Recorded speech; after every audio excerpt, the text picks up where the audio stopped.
Oh hi, welcome to my stronghold.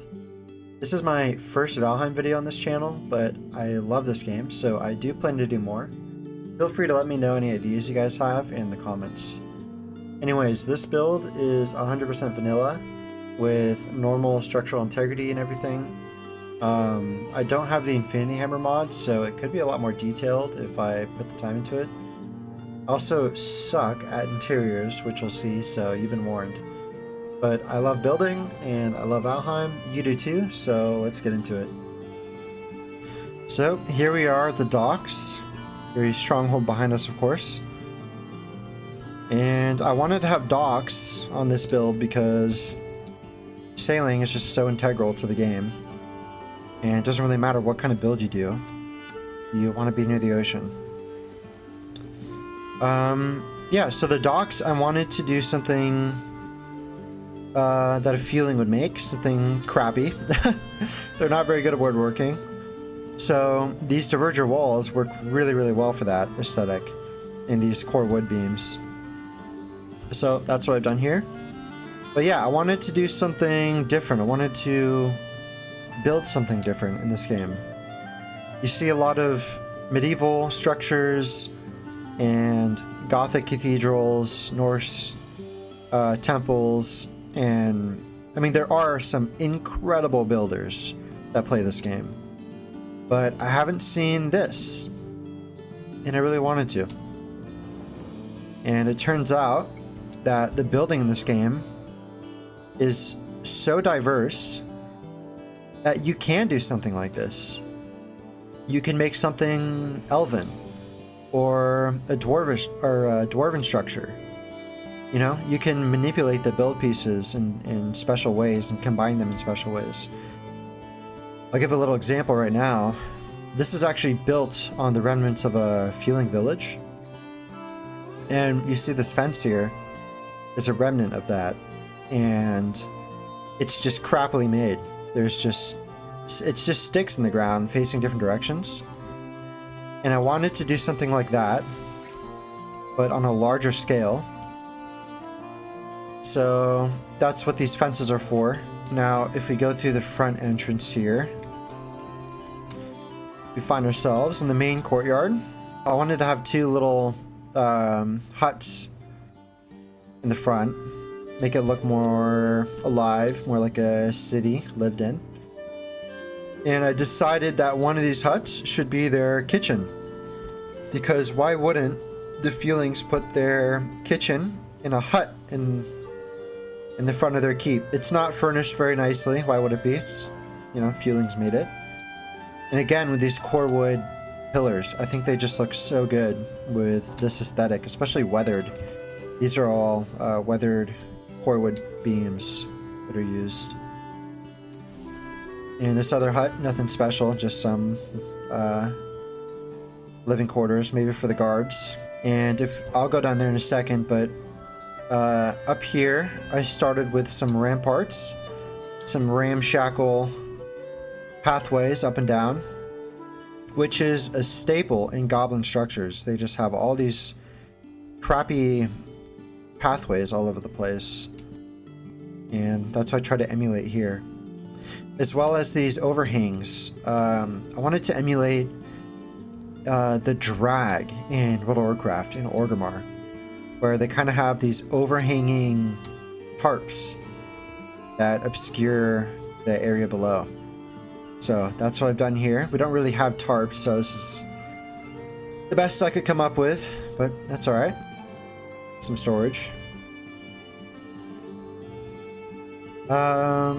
Last thing I'll show outside, and then we'll go inside, is this. This is the chicken coop, and it's built into the original structures that were here in the Fuling village. This is the original Fuling hut. So I wanted to incorporate it somehow, and I felt a chicken coop was perfect for that. So really like that design.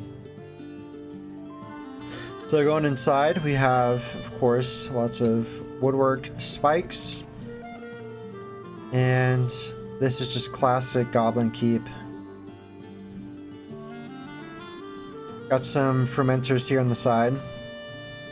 And I'm not the best at interior decoration, as you can tell, but yeah, I wanted to have this relatively simple.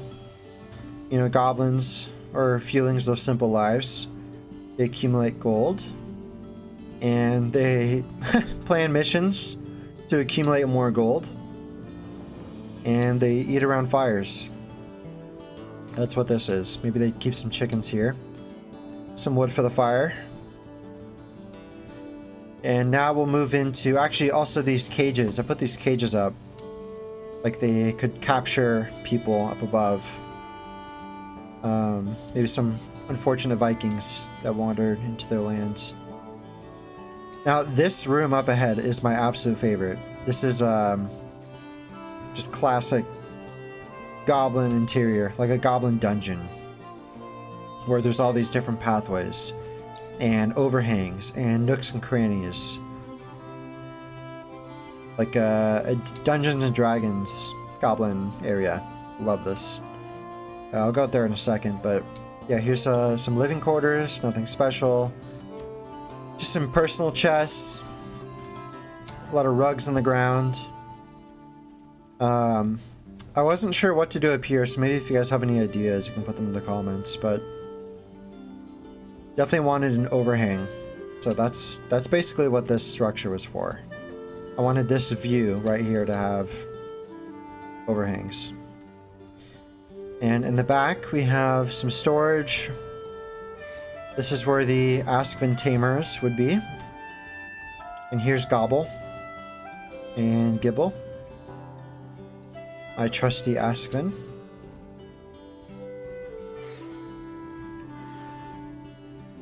Going back inside, and we'll go upstairs now.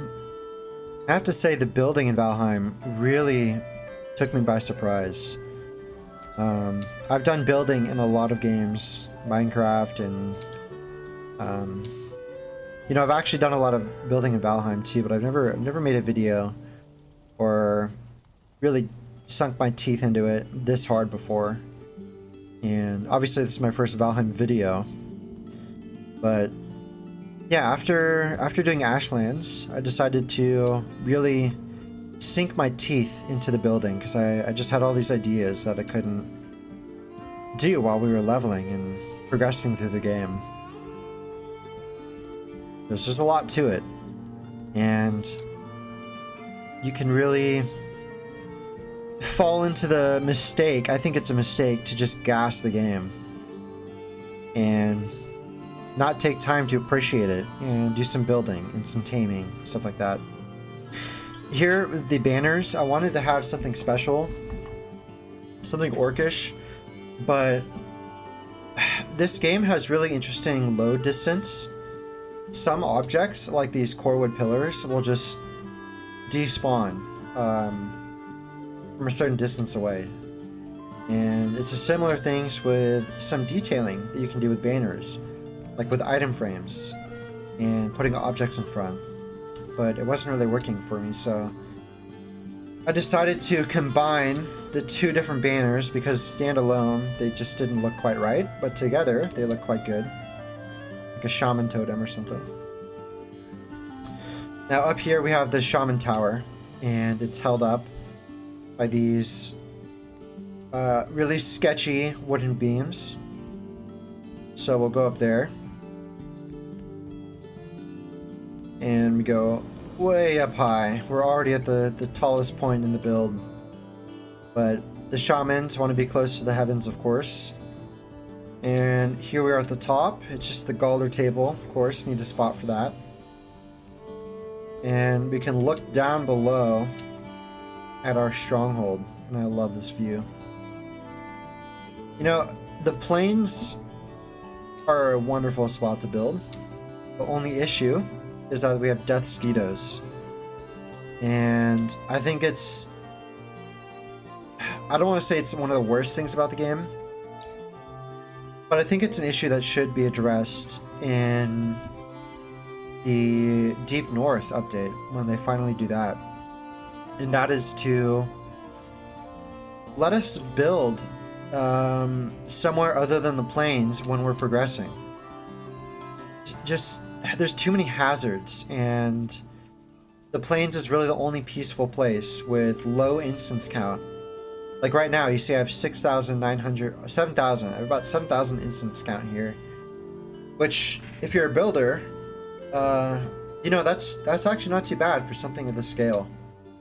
But if I were in the Black Forest, I would already, just before building, I would have like 6,000 instances or more. So it really hurts your frame rate. And other zones like the mountains or, you know, the ashlands or mistlands, they have their own issues. But the plains are really nice, and the music here is beautiful. And the instance count is low. The only issue is we have death mosquitoes, so that's why these turrets are here, which I have to refill with ammo. But yeah, that pretty much wraps it up for the walkthrough. I would recommend, if you're just getting into Valheim, take a break at, like, I think the swamps, once you get to the swamps, that's a really good spot to take a break and get your stonecutter and build a base that you're happy to come back to. Because it's a really good feeling. Oops. It's a really good feeling to go out to the Ashlands or the Mistlands or whatever and come back, and you have a place that you're proud to come back to, and you have organized storage areas, and you have you know, all the bits and baubles. You got your crafting area all fleshed out, and it all makes sense.